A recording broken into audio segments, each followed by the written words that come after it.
No one prepares you for the silence. You wake up and the house is still. The air carries the weight of memories, yet the present moment feels almost weightless, as if time itself has slowed. No voices call your name. No footsteps echo down the hall.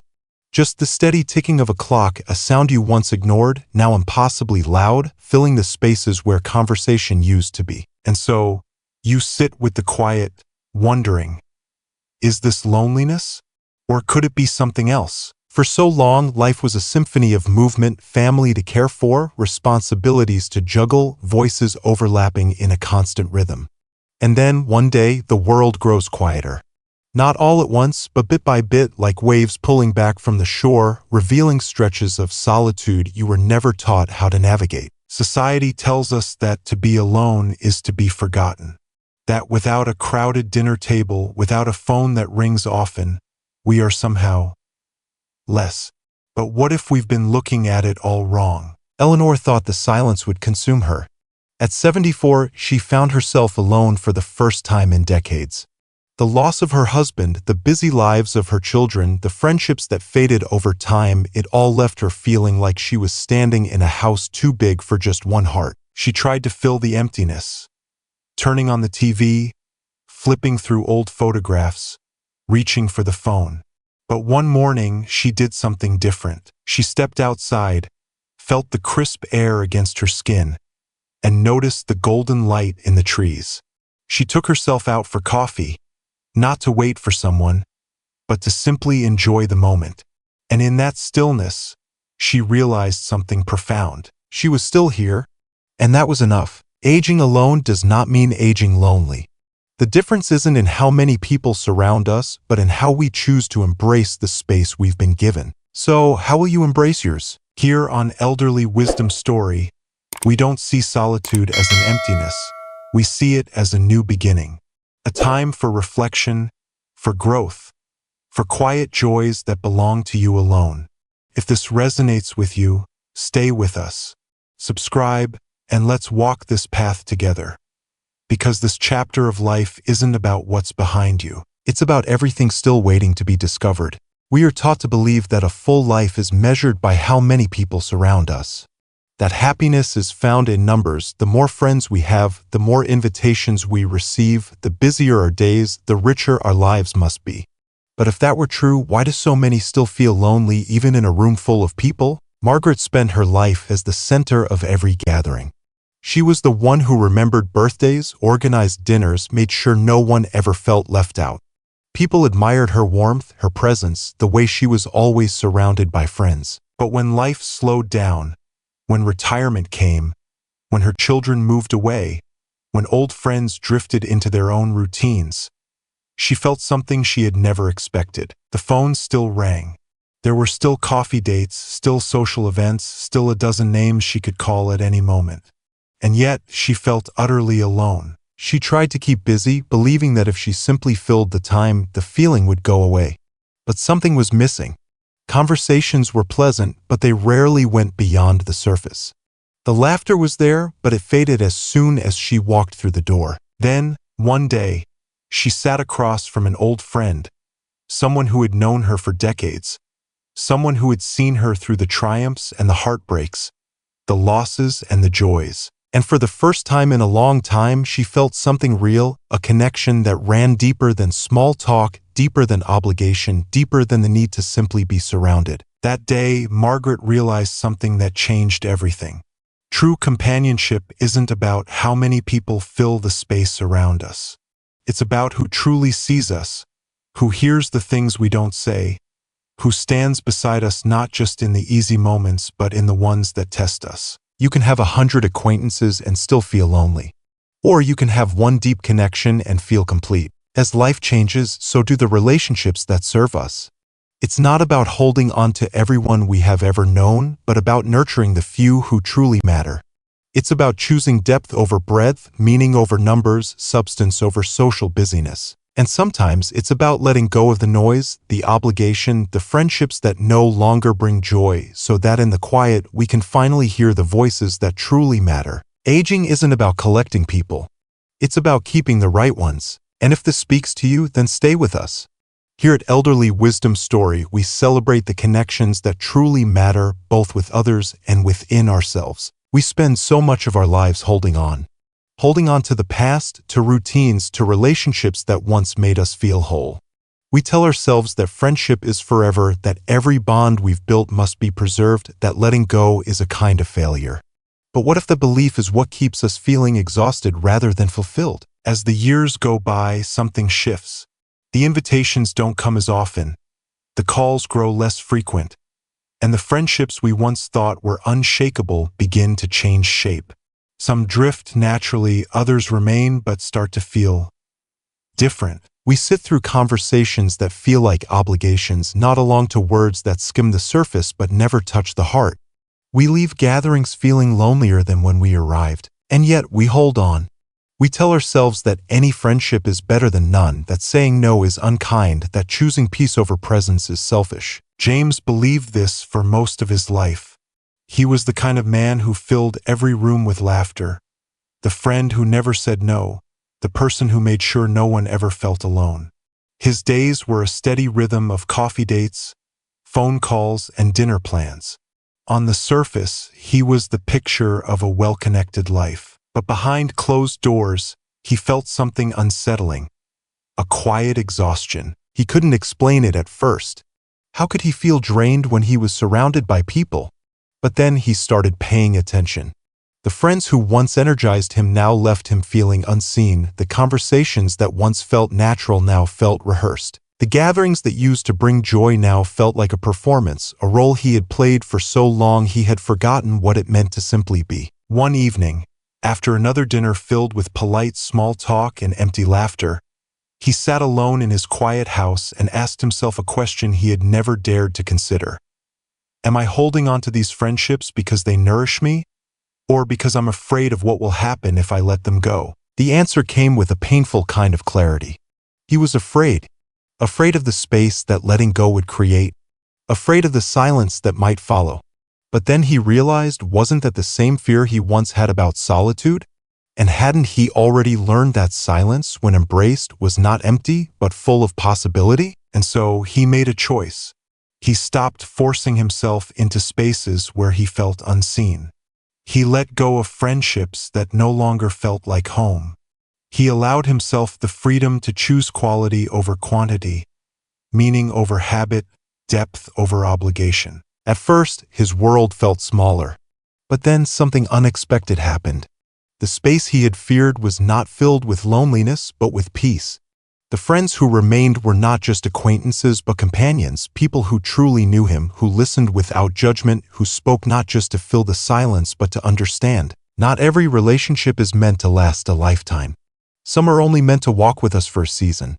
The beauty of life is not in collecting people, but in choosing the right ones, the ones who see us, who challenge us, who bring us back to ourselves. So perhaps the real question is not, how many friends do I have? But rather, who are the people I want to walk with in this next chapter of life? Because the truth is, letting go does not mean losing. It means making space for something deeper. And sometimes, in that space, we find exactly what we've been needing all along. There is a quiet kind of grief that comes with letting go.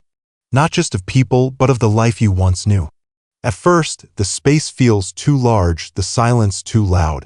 After years of being surrounded by others, after defining yourself by the roles you played, caregiver, spouse, friend, what happens when those roles fade? Who are you when there's no one left to take care of but yourself? For Eleanor, that question haunted her.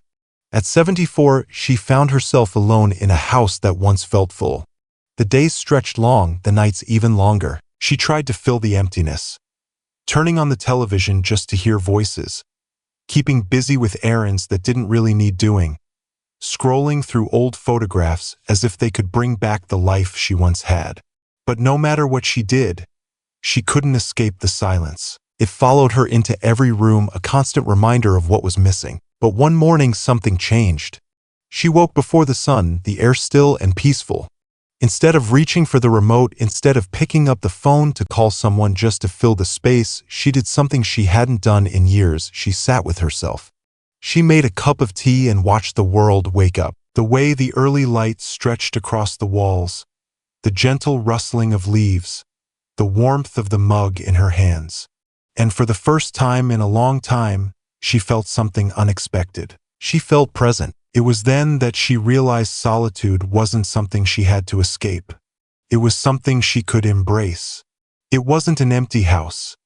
It was a home she had the power to decorate however she pleased. And so, she began to rebuild, not by filling the space with distractions, but by filling it with intention. She started her mornings differently, allowing herself moments of stillness before the world called for her attention. She took walks, not to get anywhere, but simply to be, to feel the rhythm of her own footsteps, to breathe in the air, to notice the small details of life she had once been too busy to see. She took herself out for coffee, for lunch, for quiet moments in places she used to visit with others. At first, it felt strange, as if she was waiting for someone to join her. But over time, she realized something remarkable. She was enough. A meal alone could be just as fulfilling, a solo afternoon just as joyful, a silent morning just as meaningful. She picked up old passions, dusted off forgotten dreams. She read books not to pass the time, but to get lost in them. She painted, not to create something perfect, but to feel the brush against the canvas. She wrote letters not to send, but simply to put her thoughts into words. And as she let go of the fear of being alone, she discovered something she had been searching for all along herself. We spend so much of our lives giving to others, shaping ourselves around the people we love, measuring our worth by how needed we are. But solitude is an invitation to return to yourself. It is the space where you get to ask, what do I love? What do I need? What brings me joy? Perhaps the real question isn't how to avoid being alone, but how to make solitude a place where you truly belong. Because once you do, you'll realize you were never really missing anything at all. There's a difference between being alone and feeling lost. Learning to enjoy your own company transforms solitude into comfort rather than emptiness. But even in that stillness, one question lingers: what now? Because life is not just about being with yourself. It is about knowing why you are still here. Robert never thought he'd have to start over. For years, his life had purpose: building a career, providing for his family, sharing life's simple joys with his wife, Linda. Together, they had planned for the future, believing there was still time for everything they had put off. But time had its own plans. When Linda passed, everything changed. The house that once felt warm and full of life became unbearably quiet. Mornings stretched endlessly, each day a mirror of the last. Even the smallest routines, setting the table, reading the newspaper, making coffee for one, became painful reminders of what was missing. Friends and family reached out, but no conversation could fill the void, because what he had lost was more than companionship. He had lost purpose. For a while, he drifted, letting the days blur together, convincing himself that time would eventually heal the ache. But time does not heal what remains untouched. One evening, as he sat alone at the kitchen table, he realized something unexpected. He was not just grieving Linda. He was grieving himself, the man who once had something to wake up for, something to contribute, something that made life matter. The next morning, he did something different. He sat in the quiet and asked himself, what do I still have to give? The answer came in small moments. A young neighbor struggling with school. A conversation with a retired friend who felt just as lost. A box of old letters filled with lessons he had learned, wisdom waiting to be shared. It started simply. He helped the boy with his studies, using knowledge he thought had long since lost its use.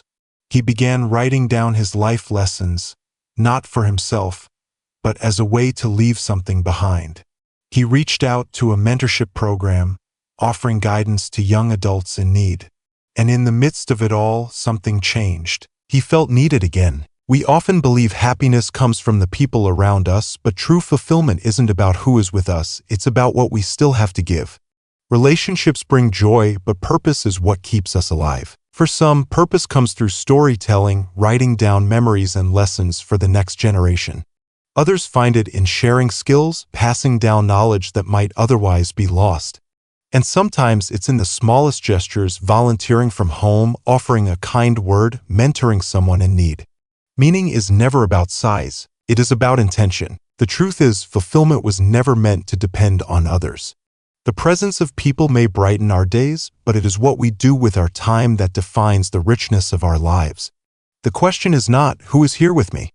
But rather, what am I still here to do? Because when we begin to live with that in mind, loneliness fades, not because we've filled the space with people, but because we've filled it with purpose.